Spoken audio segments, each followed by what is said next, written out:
everybody, and welcome back to another episode of Andrew Discusses, and today, I want to talk about an anime series. Okay, yes, I know. Andrew, what the hell are you talking about? You always talk about anime. That's like the main thing you talk about here on your channel, if you're not ranting about, SpongeBob pissing you off.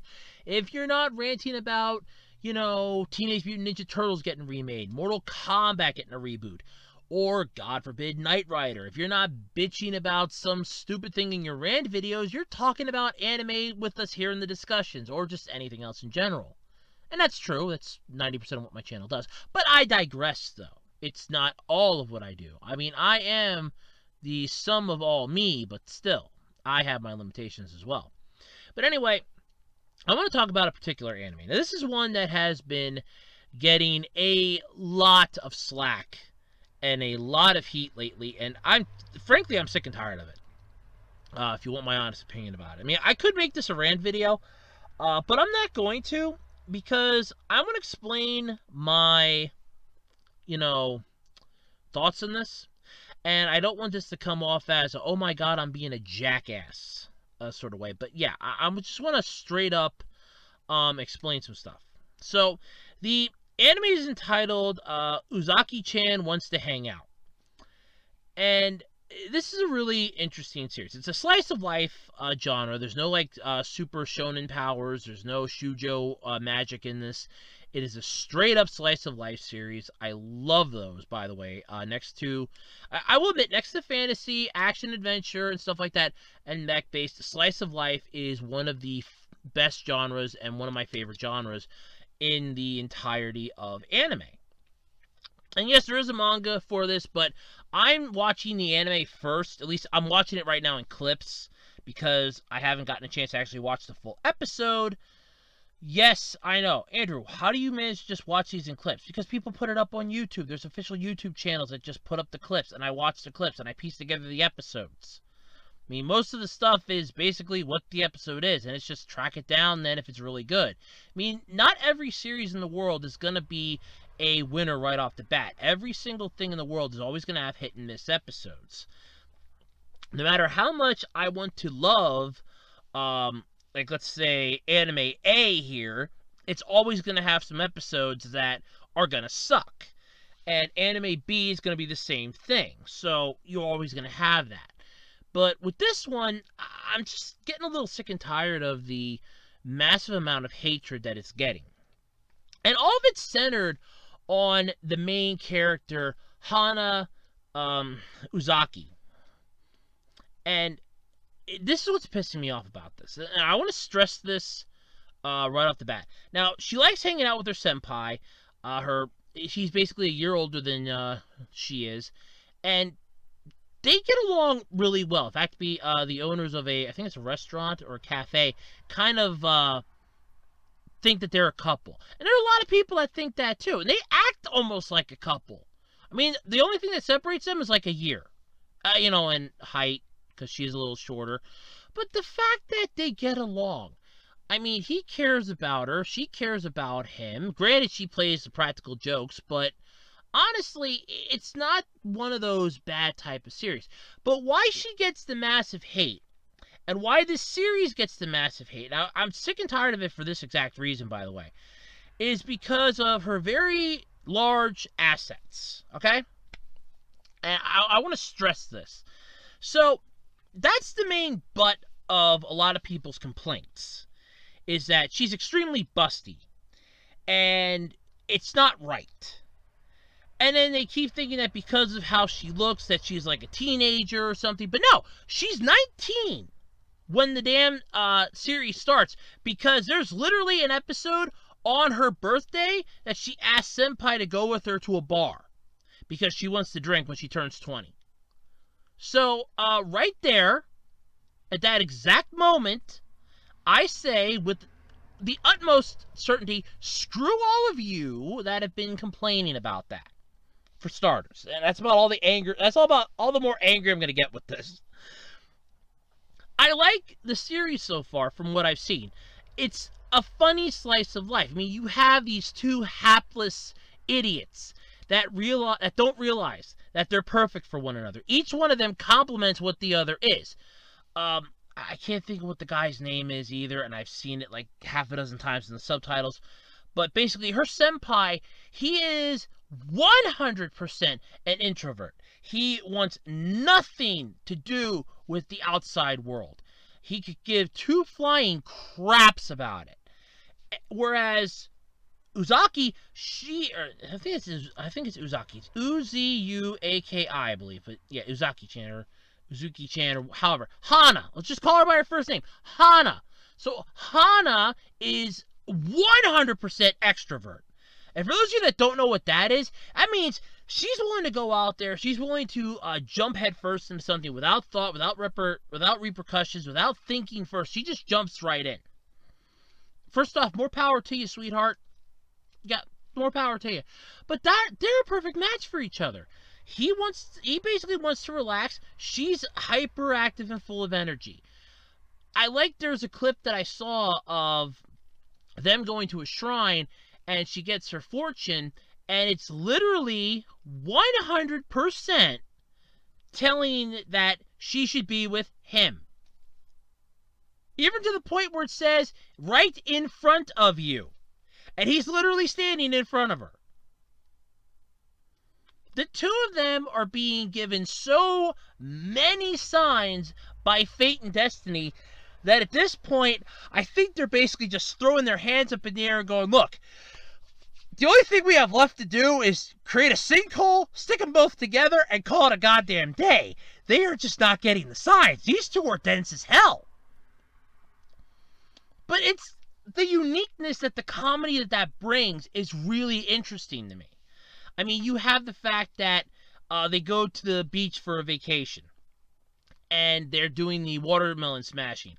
And, of course, he's blindfolded to do it, and trips on sand, falls into Hana, and granted, okay, he's blindfolded. He can't see what the hell's going on. She's screwing around by trying to give him gaming instructions to get close to the watermelon, to smash said watermelon, so he crashes into her and his hand kind of ends up groping her.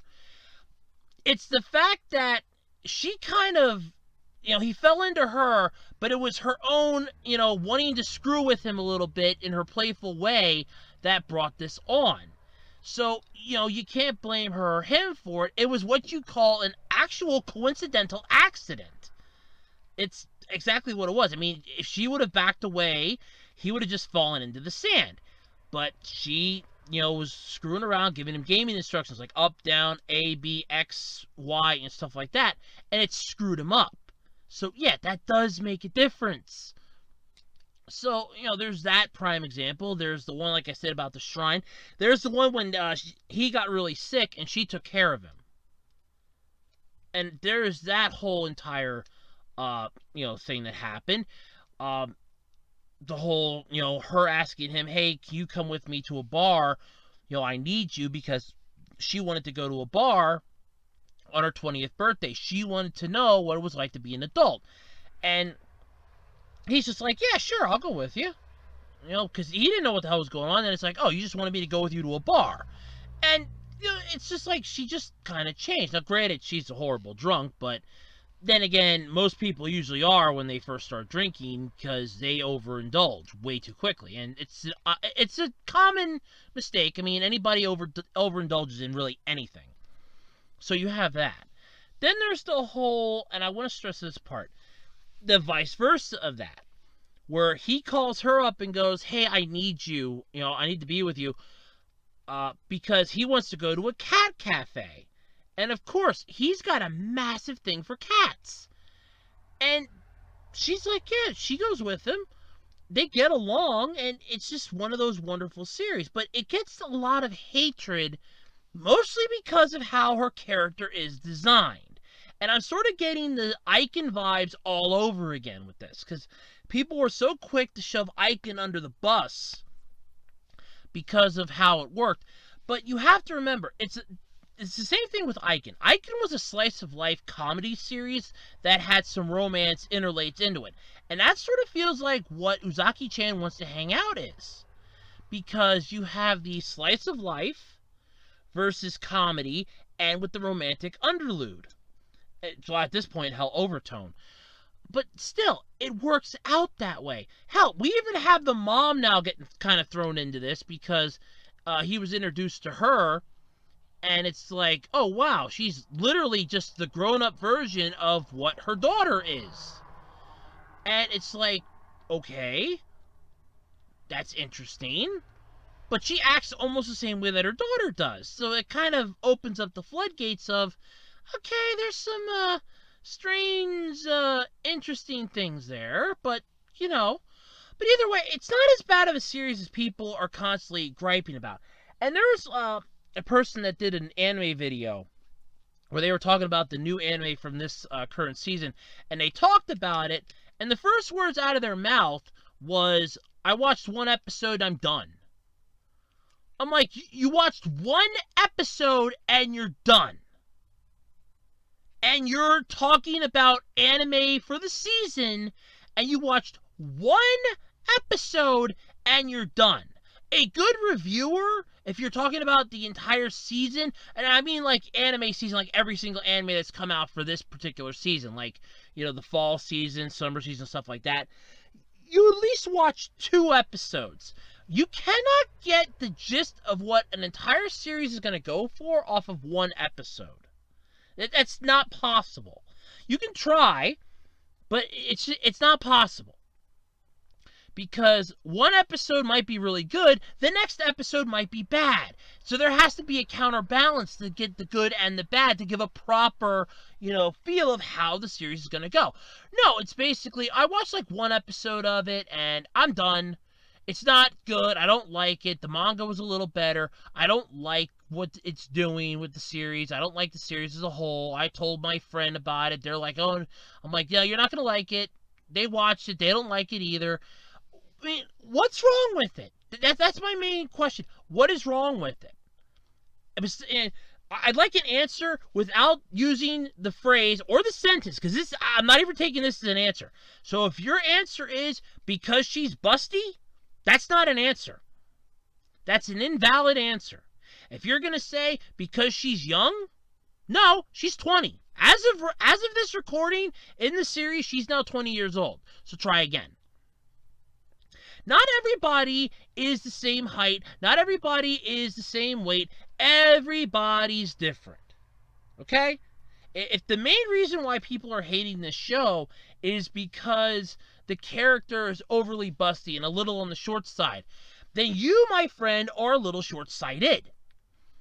For starters, I guarantee you probably know some people, and I don't mean to throw anybody under the bus, that's why I'm doing this in a general essence here. So it's basically encompassing every single person. So if this doesn't affect you and you actually like the show, just, you know, bear with me because you might know somebody that hates it, and this would be a valid argument. I guarantee you know somebody that is not the same height as you. They might be a little shorter. They might be, you know, a little taller. Or they could be a little wider than you or a little skinnier than you. They're not the same as you. The reason why? We're all different. Every single one of us. That's an entire thing. If we were all the same height, the same weight, the same look, the same eyes, the same hair color, the same clothing, we would be nothing more than gray blobs. That's it. That's all we would be. So if your main gripe for this series as a whole is the fact that the main character in this, that the series is named after, is extremely busty, and as she's young looking, my friend, get the hell out of anime. Just walk away. Leave your weeb card at the door. Leave your otaku card at the door. And leave your I'm a fan of anime pin or whatever club you joined at the door. Okay? The whole point of this show is it's a funny show. It's meant to be taken as a slice of life romantic comedy. And that's what it's selling itself as. At least to me, that's what it's selling itself as. I mean, I like it. I think it's hilarious. Of course, you have the whole aspect of the fact that she's a total, you know, basket case. But it's the fact that it's her introverted personality that makes her said basket case. The fact that, you know, her senpai is basically this, I don't care about anybody sort of person. That's the whole deal. That's what he does. It fits his character, it fits his role, and it's perfect for him. But of course, everybody has their opinions, and I'm not saying, okay, you don't like the show, that's fine. Be my guest. But if you don't like the show just because of how the character's designed and the plot centering around her, that's a little bit of a problem there. So that's why I said, I'd like to know what's wrong with this show, without anybody giving the answers of, she's overly busty and she looks young. Because those are both bullshit answers. 100%. I mean, that would be like me going, well, I hate SpongeBob because he works at a fast food place. Or me saying, I'm not a fan of, name a really crappy anime that I didn't like. Battle Programmer Shirane because the guy's an asshole. Or I'm not a fan of, what was that really crappy show that I hated? I'm not a fan of Netflix because they don't have a decent anime catalog. It's a fruitless argument to make. I mean, you can make it, be my guest, but the problem is that you're going to get shot down over time. Well, okay, SpongeBob works at a fast food place. Yeah, that's what he does. I don't know why either. He just loves cooking, I guess. Fine. Like I said, it's a fruitless argument. Or, I don't like, Battle Programmer Shirane because the guy's an asshole. Well, that's the least of your concerns with that show, trust me. And as far as Netflix is concerned, well, they're still growing, provided they haven't imploded yet. And basically, they could be adding stuff to that catalog. Though, in all honesty, you'd be better off checking out Retro Crush, Crunchyroll, Crackle actually has some anime. Tubi has a crap ton of anime. If you want to ever go on the anime, they have a crap ton. Really good stuff there, including a lot of the Digimon stuff. Roku even has, the Roku channel has stuff. Pluto even has anime. So, I mean, if you want anime, I want to say alternatives. That's the word I was looking for. If you want anime alternatives, Crunchyroll, Crackle, Retro Crush, Tubi, Pluto, the Roku channel, all those are better substitutes, basically. But yeah, so if that's your argument for I don't like this series because I have no sympathy, I will have to argue with you on it, because that's just how the plot works. I mean, okay, you want a romantic comedy that kind of slaps you in the face, but both the characters are average looking? Might I represent to you Eyes, the story of Ichitaka, Ori, and Itsuki. There. You want a story that's a love triangle, romantic comedy with a bit of drama thrown in? There you go. That's the one to go see. If you want a romantic comedy that's really damn good, you have Uzaki Chan. And I love how people are instantly comparing this one to Umaru Chan. It's like, why? Because the main character's annoying. Okay, the fact that Umaru Chan has its quirkiness, and the reason why it fits so well is because outside her apartment where her brother lives, where she lives, it is basically she has to be prim and proper. Inside, she's acting like a 5-year-old. We all do that. You can't tell me one person that outside the 4 walls they call home, they're not acting like a total idiot. Outside those doors, they're perfectly fine. If they act like a total idiot, but then they act perfectly fine inside, it's the same thing, just vice versa. We will always act differently in private than we do in public. With this show, they're basically worlds apart to begin with, other than having Chan at the end of it, but they are worlds apart as far as settings and everything else. That's just basically a slice of life sort of goofball show is what Umaru Chan is. And as far as, our wonderful show over here, Uzaki Chan, that's a slice of life. Just mixed in with some comedic overtones and a massive amount of romance that's starting to boil up to the surface here. I mean, we've had that thing sauteing pretty well here. But still, what are your thoughts? Do you like the show? Do you hate the show? Why do you hate the show if you hate it? Why do you like it if you like it? Let's get a discussion going in the comment section below. And until next time, I'm Andrew Rhodes, and this has been Andrew Rants.